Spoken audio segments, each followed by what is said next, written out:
지난 주일이 모든 교회들이 추수감사주일로 지내는 추수감사주일이었습니다. 우리나라뿐만 아니라 전 세계 개신교는 지난주 추수감사주일을 지냈습니다. 몇몇 교회들은 1, 2주 정도 간격의 차이로 추수감사 예배를 드립니다.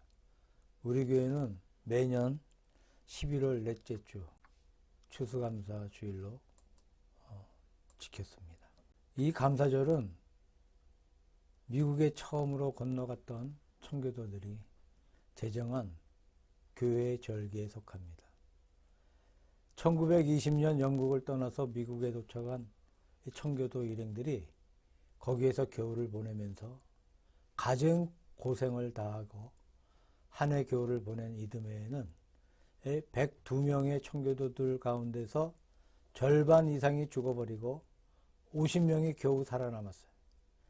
그 남아있던 50명이 그 지방에 원래 살고 있던 인디언들의 도움을 받아서 옥수수 농사법을 배우게 되고 농사를 지어 나가다가 1623년도에 비로소 농사가 잘 되었고 1년간 그들이 먹을 수 있는 양식을 거두게 되었을 때에 블랙푸드라 불리는 그들의 총독이 우리 하나님 앞에 감사를 드리자 해서 시작한 것이 바로 감사절의 기원에 속합니다.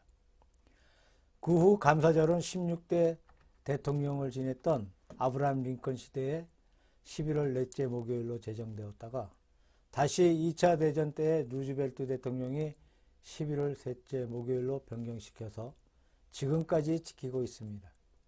현재 미국은 세계에서 가장 부유한 나라인 것을 자랑하고 있습니다만 이 감사절이 지금처럼 부유한 때에 제정한 것이 아니고 가난하고 어려울 때에 제정되었다는 데 뜻이 있는 것이 아닌가 생각해 봅니다.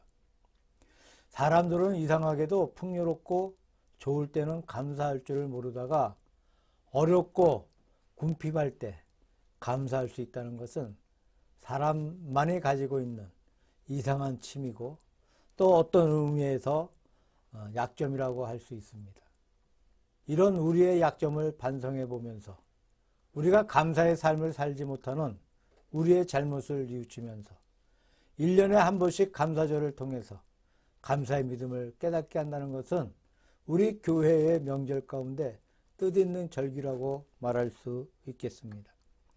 오늘 본문 구약의 말씀은 이스라엘 백성들이 애굽을 떠나가다가 바로의 추격을 받아 거의 몰살할 지경에 갔지만 하나님의 기적으로 홍해가 갈라지고 갈라진 홍해를 통해서 그들이 무사히 저 건너편에 상륙하고 구원받았을 때에 해변가에 서서 하나님께 구원의 감사를 노래했던 모세의 노래라고 불리우는 유명한 찬송시입니다. 요한계시록 15장 3절에 보니까 하나님 나라에서 구원받은 성도들이 하나님 앞에 모세의 노래를 부른다는 말씀이 기록되어 있어요. 그러니까 출애굽기 15장에 있는 모세의 노래가 하나님 나라에서 구원받은 성도들의 노래의 한 그림자가 되었다고 할 수가 있습니다. 사도행전 16장에서 바울 사도가 빌립보에 복음을 선교했을 때에 한 불쌍한 사람, 점치고 있던 여자를 만나고 그 여자의 정신병을 고쳐주었습니다. 그 여자가 예수 믿고 구원받고 고침을 받았을 때 마땅히 그를 축하해 줘야 함에도 불구하고 그 여자를 소유했던 주인이 그 여자가 병이 나음으로 더 이상 점을 치지 못하니까 자신이 돈을 벌지 못해 바울에게 앙심을 품습니다. 드디어 바울과 실라를 고발하고 옥에 잡아 가두고 바울과 실라는 매를 맞고 깊은 옥중에 갇혀 있었는데 한밤중쯤 되어서 하나님께 기도하고 찬미를 부를 때에 기적이 나타났어요. 지진이 일어나고 옥토가 움직이고 옥문이 열리고 손발의 결박이 풀리게 되었습니다. 이런 놀라운 광경을 볼 때 옥사장이 죄수들이 도망간 것으로 착각하고 칼을 뽑아서 자신의 목을 찔러 죽으려고 할 때에 옥에 있던 바울이 우리가 다 여기 있다. 죽지 말라. 그렇게 외쳤습니다. 옥사장이 내려와서 바울의 놀라운 모습을 보면서 선생님, 어떻게 하면 내가 구원을 받겠습니까? 라고 묻고는 옥사장이 믿고 회개하고 구원받게 된 이 이야기가 그 다음에 계속해서 나옵니다. 우리가 사도 바울의 일생을 두고 생각해 보면 종종 처음에는 무시를 당하고 보잘것없는 그런 존재로 취급받다가 마지막에는 존대받고 없어서는 안 될 소중한 위치를 차지하게 된 사건들이 많이 있습니다. 예를 들면 사도행전 27장에 보니까 아드리아 바다에서 사도 바울이 로마로 호송되어 갈 때에 미향이라 불리는 항구에서 겨울을 보낼 것이냐 아니면 좀 더 가서 베닉스에서 보낼 것이냐 하는 그런 문제가 대두되었습니다. 그때 바울은 여기에서 겨울을 보내자 그렇게 주장했지만 배를 소유한 손주와 배를 모는 선장은 여기는 겨울을 보내기가 좋지 아니하다. 조금 더 가서 베닉스에 가서 겨울을 보내자. 그렇게 제안했을 때에 백부장이 사도 바울의 말보다는 선주와 선장의 말을 더 믿어서 배를 몰아갔다는 말씀이 있습니다. 그때 사도 바울의 위치가 어떻겠습니까? 선주보다도 못하고 선장보다도 못하고 무시를 받던 존재에 지나지 않았던 사도 바울이었습니다. 그러나 그렇게 가다가 얼마 가지를 못하고 큰 풍랑을 만나죠. 아주 큰 위기에 빠졌어요. 14일간 먹지 못하고 살 가능성이 없어질 때에 사도 바울은 풍랑 속에서 줄곧 하나님께 기도를 하고 하나님의 계시를 기다렸습니다. 드디어 14일이 지난 후에 사도 바울이 하나님의 계시를 받아 일어서서 모든 사람들에게 여러분들이요 이제 염려하지 말라. 하나님께서 반드시 여러분을 살려주실 것이다. 라는 하나님의 계시를 전해주고는 사도 바울이 음식을 나누어 주면서 먹으라고 권하고 하나님 앞에 감사 기도를 드렸을 때에 모두들 사도 바울의 말에 순종했습니다. 먹으라 하면 먹고 배에 있으라 하면 배에 있고 그래서 276명이 다 구원받은 사건이 기록되어 있습니다. 처음에는 무시를 당한 존재였지만 마지막에는 아주 그 사람들 가운데 유력한 존재가 되었고 존경받는 존재가 된 사실을 볼 수가 있습니다. 본문도 마찬가지입니다. 빌립보에서 그는 고발을 당해 매를 맞고 빌립보에 있는 지하 감옥에 갇혀 있을 때 그는 불면코 무시를 받는 존재였습니다. 천한 존재가 되어버렸어요. 비참한 패배자였습니다. 그런데 한밤중에 그가 기도하고 찬미를 부를 때 지진이 일어나고 얼마 후에 옥사장이 회개하게 되고 이 소문이 사방에 퍼져 나갔고 그 다음날 아침에는 고을 상관들이 사도 바울을 찾아와서 어제의 무례한 일을 사과하고 빌면서 사도 바울을 정중히 모시고 성 밖으로 내어 보냈다는 그런 말씀이 기록되어 있습니다. 결국에는 존대받는 존재가 된 것입니다. 사도 바울은 당당한 승리자가 된 것이죠. 어떻게 패자 바울이 승자 바울이 된 것입니까? 무시를 받던 사도 바울이 어떻게 그런 존대받는 그런 위치를 차지하게 되었던 것입니까? 한밤중쯤 되어 바울과 실라가 기도하고 하나님께 찬미하더라. 바로 여기에 있습니다. 이 감사가, 이 찬미가 사도 바울의 위치를 바꾸어 놓았고 놀라운 역사를 일으켜 주었습니다. 우리가 흔히 생각할 때에 감사라는 것은 한 사건의 결론이라고 알고 있습니다. 어떤 사건이 잘 되었어요. 마지막에는 하나님 앞에 감사를 드리면서 그 사건이 끝을 맺습니다. 그렇게들 보통 알고 있습니다. 그런데 본문 가운데 보니까 감사가 끝이 아니고 감사가 시작이었어요. 이 감사의 찬미를 통해서 그것을 신호 삼아서 지진이 일어나게 되고 옥사장이 회개하게 되고 놀라운 역사들이 많이 일어났습니다. 감사가 끝이 아니고 감사가 시작이에요. 우리가 하나님께 감사한다는 것은 우리에게 새로운 역사의 시작이 됩니다. 이 감사가 일을 했어요. 그 감사의 역사가 무엇인가 이룬다는 사실입니다. 네로 황제 때 네로의 스승이었던 스토아과의 유명한 철인 세네카의 말 가운데 운명이라는 것은 순종하는 자는 수레에 태워가고 거역하는 자는 끌고 간다는 그런 말이 있습니다. 운명에 순종할 때 수레를 타고 가는 것처럼 편안히 갈 수 있고 운명에 거역하면 끌려간다는 말이죠. 우리가 인생을 살면서 감사하면서 즐겁게 사는 사람이 있습니다. 그러나 원망하면서 괴롭게 사는 사람도 있어요. 감사가 얼마나 소중합니까? 감사는 우리의 일생을 수레를 타고 가는 그것처럼 편안히 갈 수 있게 해주는 것입니다. 감사는 일을 합니다. 감사가 역사하는 것을 우리는 알 수 있다고 믿습니다. 본문 가운데 사도 바울이 표현한 감사가 어떠한 역사를 일으켰느냐 하는 이 점을 우리가 이 시간 함께 생각해 보기를 바랍니다. 먼저 사도 바울이 하나님 앞에 기도하고 찬미를 부르고 감사를 할 때에 큰 지진이 일어나게 되고 옥토가 움직이고 사도 바울의 결박이 풀리고 문이 다 열렸다는 말씀이 기록되어 있어요. 초자연적인 역사가 감사에서 시작되었습니다. 구약에서 보면 모세가 이스라엘 백성을 거느리고 홍해 해변가에 왔을 때에 앞에는 바다가 가로막혀 있어요. 뒤에는 바로의 군병들이 따라오고 있습니다. 그야말로 절대절명의 위기입니다.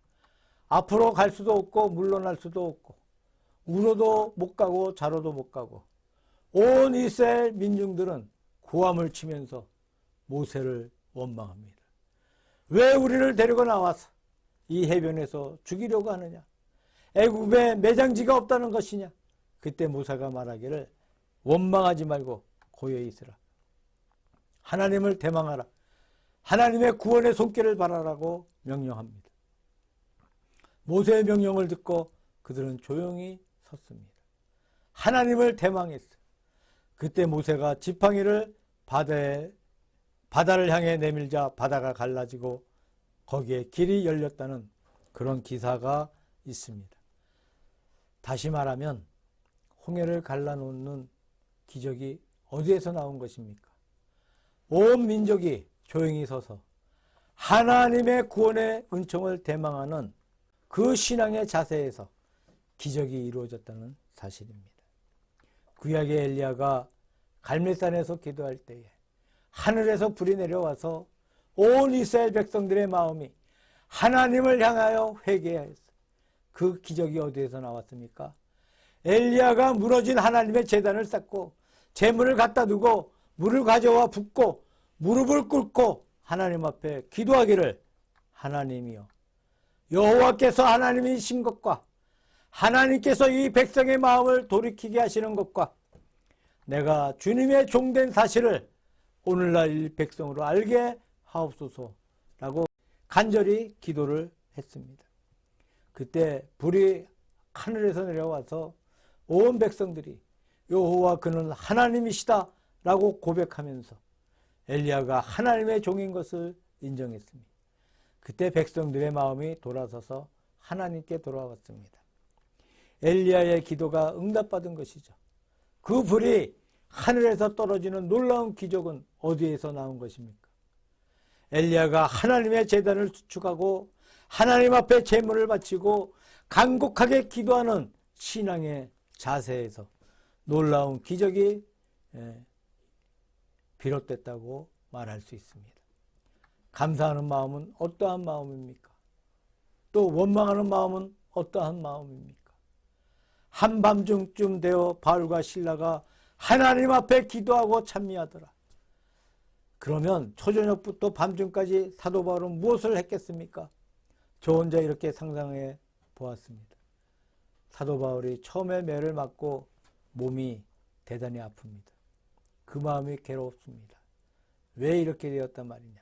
죄를 지은 것도 없고 잘못한 것도 없는데 사람의 병을 고쳐주었는데 상은 고사하고 매를 맞다니 옥에 갇히다니 왜 이렇게 되었단 말인가? 자, 사도 바울의 마음이 대단히 불만스럽습니다. 자기를 고발한 점쟁이 여종의 주인이 원망스러울 겁니다. 자신을 이렇게 박대한 옥사장 때문에 마음이 괴로웠을 것입니다. 자기를 옥에 투어가라고 명령했던 관리들 때문에 마음속이 편치 않았을 겁니다. 사도 바울의 마음이 괴롭습니다. 그러나 한밤중쯤 되어서 바울과 실라가 기도하는 가운데 점치는 여자의 주인도, 옥사장도, 제파장도, 관리도 다 잊어버렸어요. 하나님만 바라보게 되었습니다. 감사하는 마음이 무엇입니까? 하나님을 대면해서 앉아서 하나님을 상대할 때 그게 감사하는 마음입니다. 원망하는 마음이 무엇입니까? 하나님을 잊어버리고 사람을 생각할 때 그게 원망하는 마음이에요. 두 마음이 생길 때 하나님께 문제를 맡기는 것이 감사하는 마음입니다. 지금은 옥에 갇혀 있으니까 손발이 꼼짝없이 묶여 있습니다. 어떻게 푼다는 말이냐? 누구를 시켜서 풀려고 한다는 것이냐? 도무지 길이 보이지 않아요. 이제 하나님 앞에 기도하면서 하나님께 맡깁니다. 내 결박을 푸는 것도, 옥에서 나가게 하는 것도 하나님의 권능에 달려 있습니다. 하나님께 맡기고 있습니다. 하나님, 나를 구원하여 주옵소서. 그게 감사하는 마음입니다. 사도 바울의 마음속에 하나님께 맡기는 것이 보다 더 유익한 것이다. 내가 사람을 의지하는 것보다, 누구에게 부탁하는 것보다 하나님께 맡기는 것이 가장 내게 유익할 것이다 라고 믿어질 때 노래가 나왔어요. 감사가 나왔습니다. 감사하는 마음이 어떠한 마음입니까? 하나님을 대면하는 마음이에요. 하나님께 맡기는 마음, 하나님의 섭리가 가장 유익하다는 것을 믿는 마음입니다. 이런 감사 속에서 하나님의 놀라운 기적이 일어나게 된 사실을 볼 수가 있습니다. 그 다음에 우리가 생각해 볼 수 있는 것은 감사가 어떤 일을 했느냐 하면 옥사장을 회개시켜 주었어요. 한밤중에 옥사장이 칼을 뽑아서 자기의 목을 찔러 죽으려고 합니다. 그러나 그렇게 되지 못하고 사도 바울 앞에 나와서 회개를 합니다. 마찐이라 불리는 이탈리아 철학자의 말 가운데 놀라운 것이 없이는 배우는 것이 없다는 말이 있습니다. 구약에서 모세가 불타는 가시 떨기 나무 속에서 이상한 것을 느껴 끌려가다가 하나님을 만났어요. 사명을 받았습니다. 이상하다고 느끼는 감, 놀람이 없이는 우리가 세상에 배우는 것이 없다고 그랬어요. 그것이 없이는 참된 신앙의 은총도 받지 못한다고 생각합니다. 옥사장이 느끼는 그 단계를 살펴본다면 세 가지 놀라움이 그에게 있었습니다. 맨 처음에는 지진에 놀랐어요. 밤에 자는데 갑자기 지진이 일어났습니다. 몸이 움직입니다. 일어나서 밖을 내다보니까 옥문이 열려 있습니다. 갑자기 생긴 일이라서 놀랐습니다. 그 순간 옥사장의 마음속에는 이제 나는 죽었다. 그렇게 느꼈을 것입니다. 문이 열려 있어. 그 안에 가둬둔 죄수가 가만히 있을 리가 만무합니다. 우리의 가둬두었던 개의 진문이 열려 있어. 우리의 가둬두었던 토끼의 진문이 열려 있습니다. 그 개와 토끼가 뛰쳐나가지 않았겠습니까? 옥에 내려가 보나마나인 것이죠. 내려가 볼 필요도 없습니다. 로마의 법에는 죄수를 놓치면 옥사장이 대신 벌을 받아요. 목이 잘려 죽습니다. 이제 아침이 되면 끌려가서 신문을 당할 것입니다. 겁이 납니다.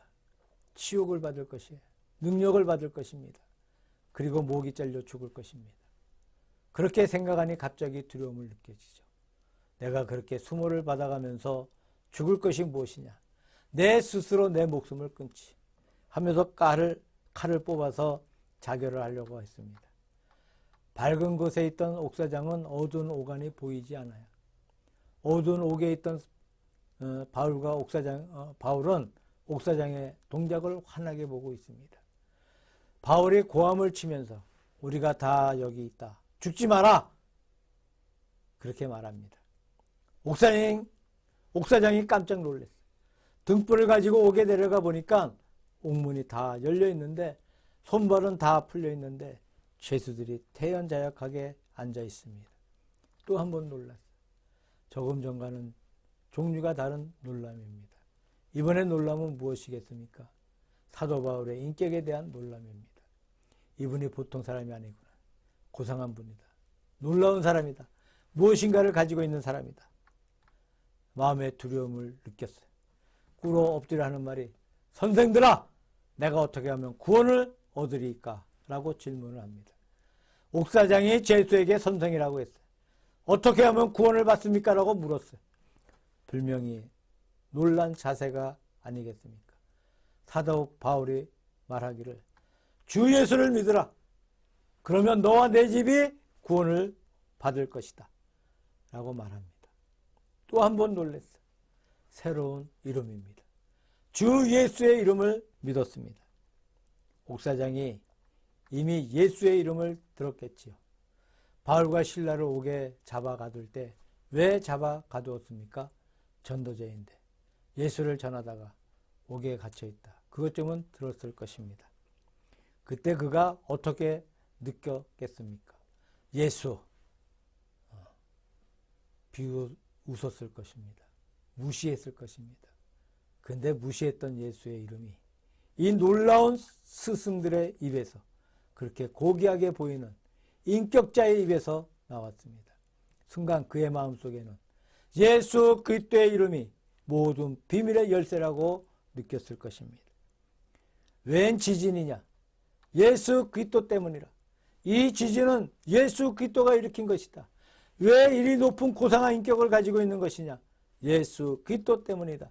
예수 그리스도의 놀라운 이름이 이 사람의 인격을 높게 하고 있다. 그는 그 사실을 즉각 깨달았어. 또 한 번 놀랐어.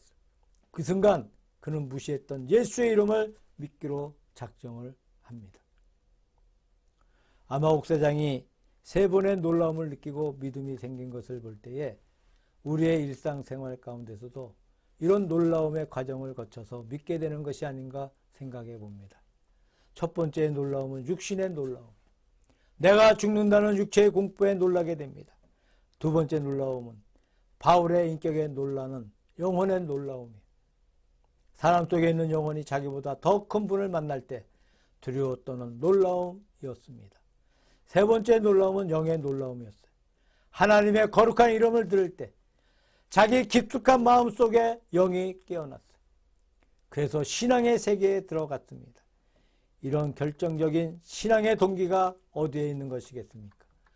바울과 실라가 한밤중 되어서 하나님께 기도하고 찬미를 부르더라는 이것이 신호입니다. 옥사장이 구원받게 된 신호였습니다. 좌우간 그는 믿게 되었어요.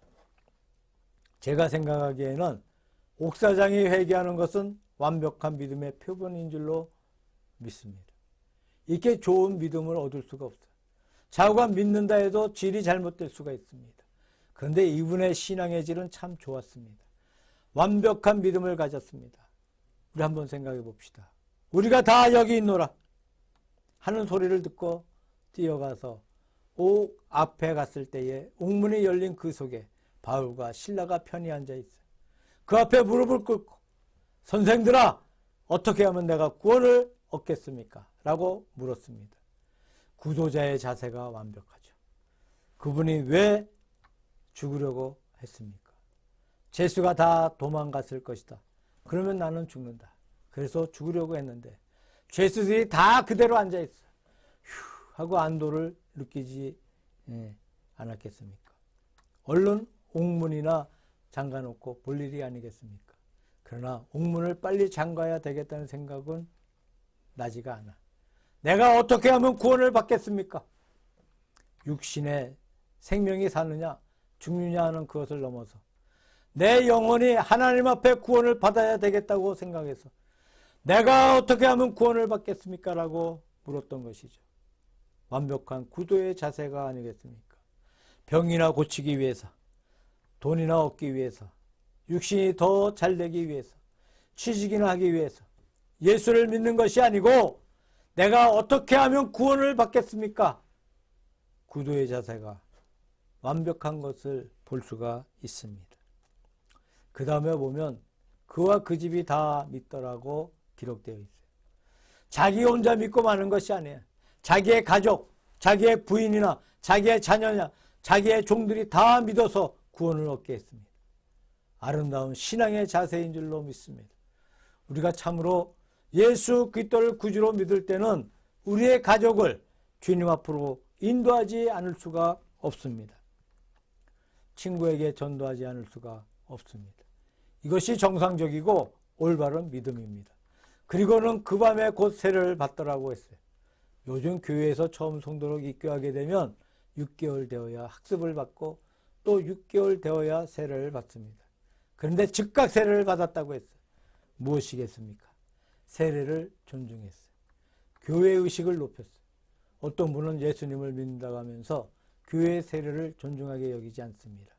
세례를 받지 않는 사람도 있습니다.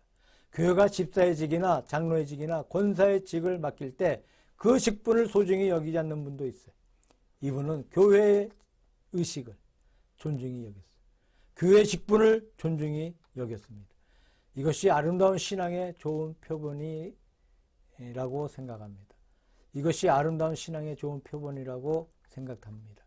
그 다음에 보면 바울과 실라를 데리고 가서 상처를 씻어주고 약을 발라주고 음식을 만들어 대접해주고 받은 바 은혜를 보답할 줄 아는, 감사할 줄 아는, 물질을 바쳐서 대접할 줄 아는 믿음이었어요. 이것도 훌륭한 믿음의 한 상징이었다고 믿습니다. 그 다음에 보면 하나님을 믿음에 크게 기뻐했더라 꼭 기록하고 있습니다.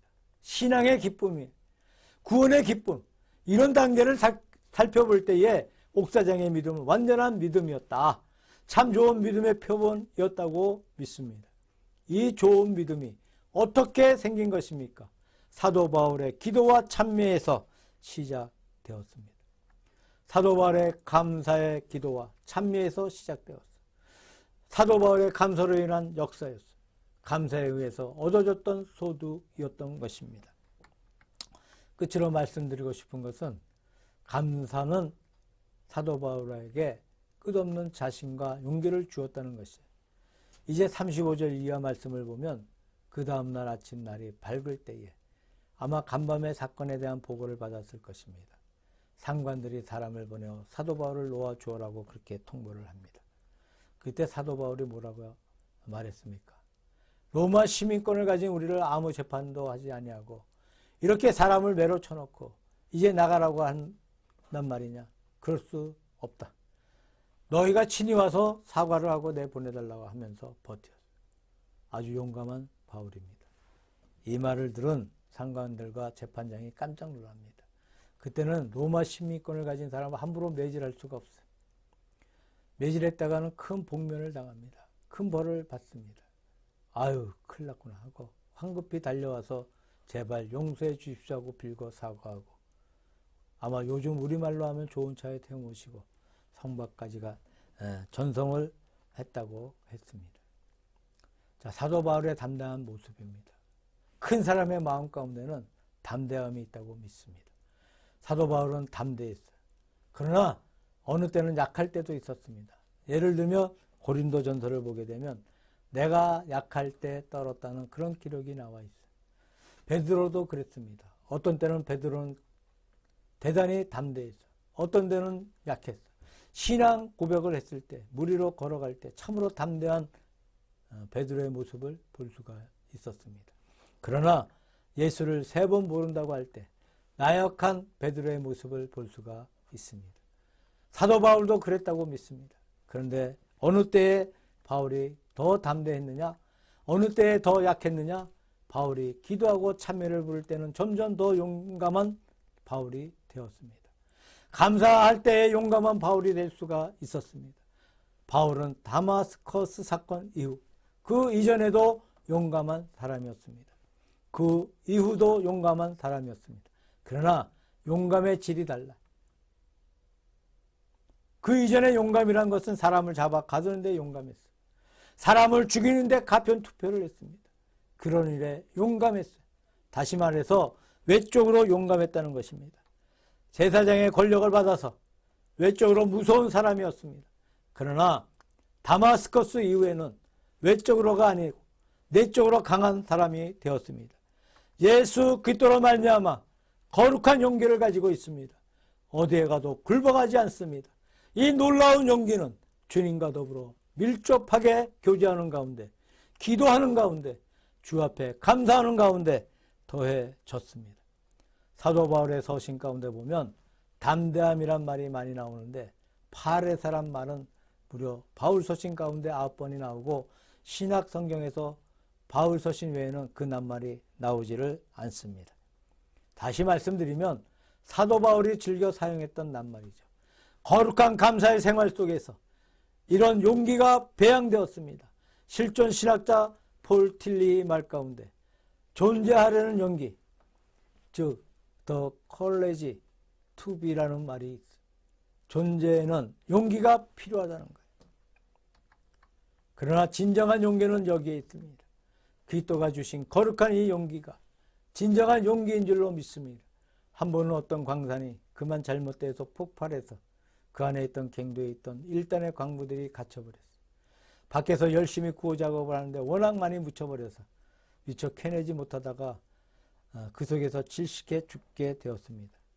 갇혀있는 사람들은 공기가 탁해 오니까 마지막에 숨을 허덕입니다. 거의 다 죽게 되었어요.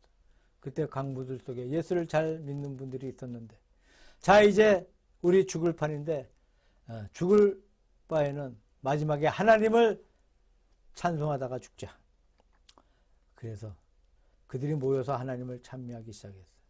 열심히 찬송을 부르는 가운데 호흡이 곤란한 것을 잊어버리게 되었습니다. 그 후에 이 광산갱도의 구멍을 뚫고 구조대가 들어가 보니까 거의 다 죽어가고 있는 사람이었어요. 그런데 그 중에 몇 사람들이 살아남아 있었어요. 찬미를 부르던 사람이 살아남아 있더라는 이야기가 남아 있습니다. 찬송을 부르지 않던 분들은 숨이 답답해서 더 오래 견디지 못하고 죽어버리고, 찬미한 사람들은 찬미한 덕분에 생명을 유지하고 어려움 속에서도 참아 이겼고 갱도 속에서 살았다는 그런 이야기를 들어보았습니다. 우리가 하나님을 찬미하는 가운데 이 거룩한 감사가 역경을 견디게 해줍니다. 감사는 놀라운 역사를 이룩합니다. 하나님의 놀라운 청천벽력을 일으켜주는 기적을 이루어지게 합니다.